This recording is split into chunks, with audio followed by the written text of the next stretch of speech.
bedrock foundations of society seem less certain each day.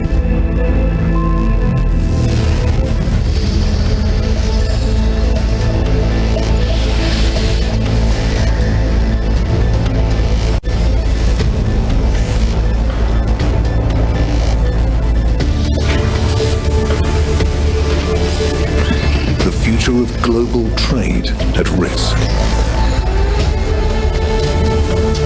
An erratic climate.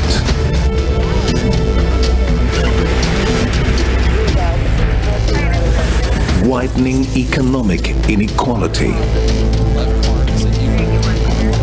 Where information spreads around the world in minutes and seconds. When change is the only constant we have, there is one thing that remains. The power of the great idea. The powerful idea is the great equalizer. Bound by no nationality or identity, the great idea can come from anywhere and anyone. It's egalitarian, to innovate. The idea to disrupt industries, to shed light on neglected communities, to build companies, to solve problems, to end discord, to lead countries into the future. Because a great idea is more than a person. It takes on a life of its own. It becomes a movement.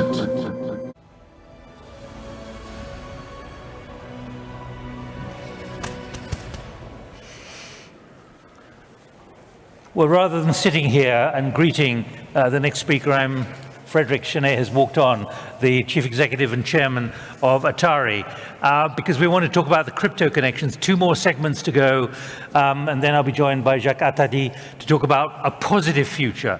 Don't think that anything we're telling you is negative. It's about encouraging you to see opportunities so you can thrive on the future, thrive on change, and think about it now, so it doesn't hit you hard when it's coming down the track. So, Frédéric, Atari.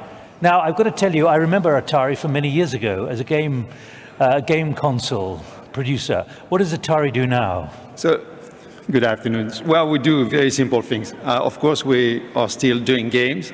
That's the DNA of the company. We're also working on a new console that would be released next year. And we're also investing in blockchain. So these are just things that are very complementary: software, hardware, and a new technology. And what is your view then of where crypto connections are going? Well, you know, in the video game space, we look for big numbers, we look for masses. That's in terms of sales. In terms of sales, yes. Customers. So what we need is really people who can interact with the games.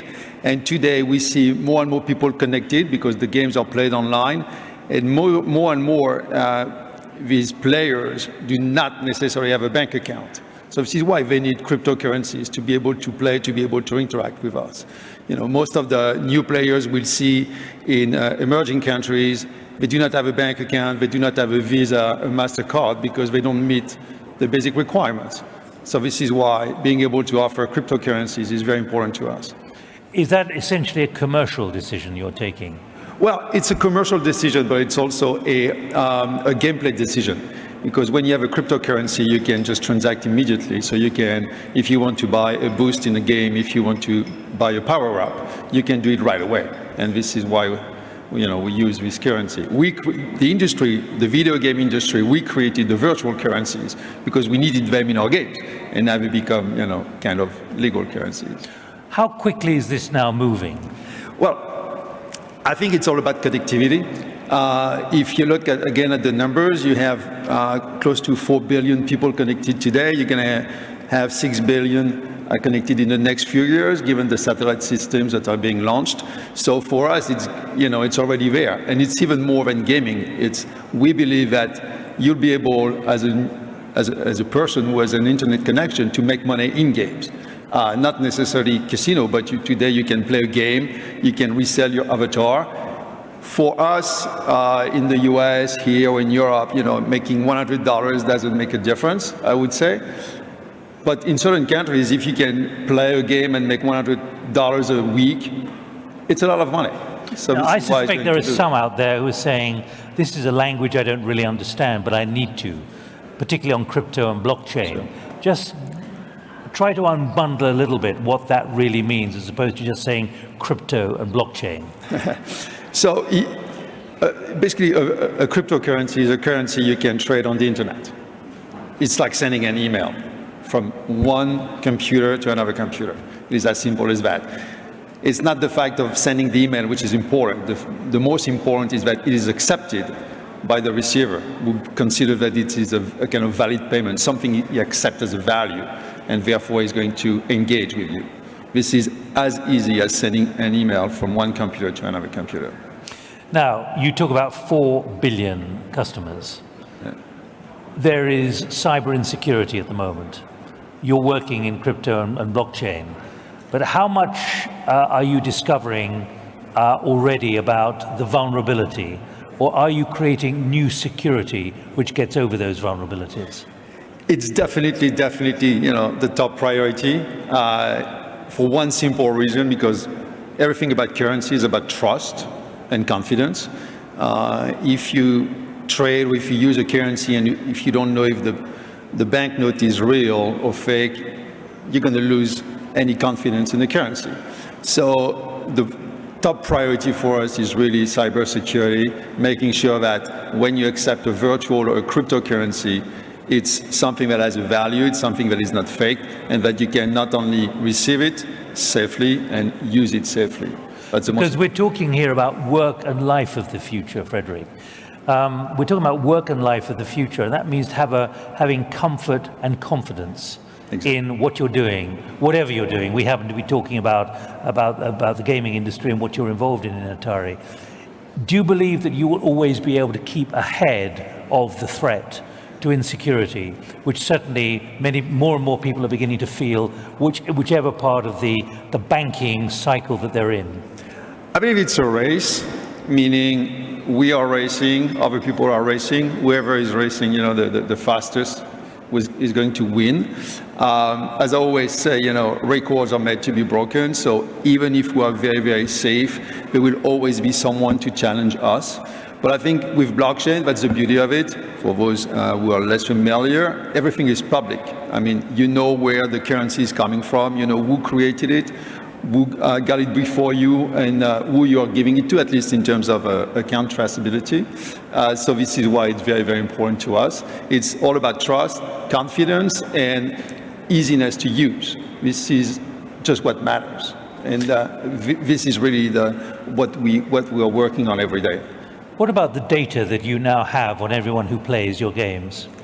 Well, some of the data we have it, but we don't know who the player is because the player basically gives the information to Apple and Google. So we know everything about the player, except the name, except the telephone number and the credit card.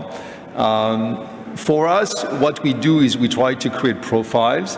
We try to create patterns.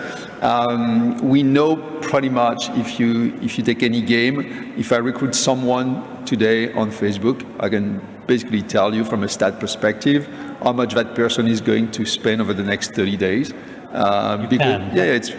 This is pure math. Mm-hmm. This is what we like to do, and this is how we base our investment decisions on.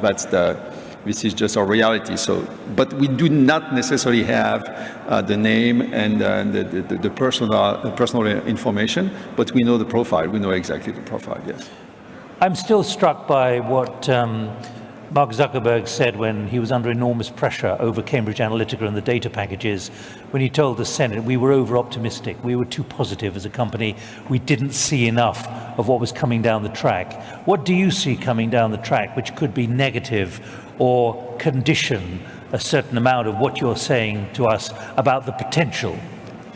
For me, the most important is, on the one hand, you have a demographic pressure from certain, many regions in the world. You have a lot of people who are now being connected, and most of the time, or at least some of the time, the only way for them to make a living is to go online and work online.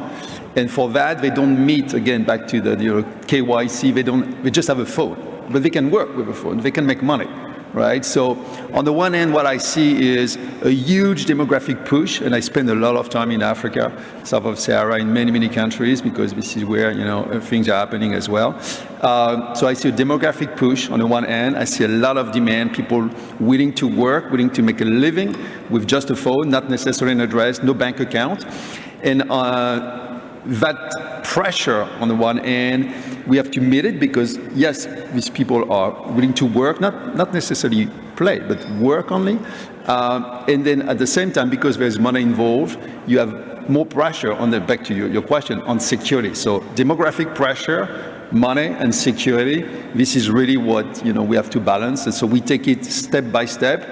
When we work in a country, we get a license. We test, and if there's a problem, it's easier to shut down the system, see what's going on, and then put it back online once we are comfortable. That's just the same. So, 30 seconds only. Sure. Where do you see your company? I mean, you're representative of so many companies here out there in the e-sphere. Where do you see your company being in 2 or 3 years' time, given the immense pace of change that we're enduring? I think we're going to be more and more online and more driven by the blockchain, just because of the security. So we'll be more global, more online, because for us, a country today is interesting, but it's easy to address a country. It's easy to make a game available in a country, as long as it is legal, of course. But I see us more and more online with a very significant presence and community online with a blockchain technology that will be made available to everybody. That's for those who are connected. For those who are connected, because we used to do boxes, we used to sell games in boxes, but I think it didn't work out very well 15 years ago, so now we've stopped doing that. Frédéric Chesnais, Chairman and Chief Executive of Atari, thank you very much indeed. Thank you for the opportunity. Thank you. Thanks. Thank you. Thank you.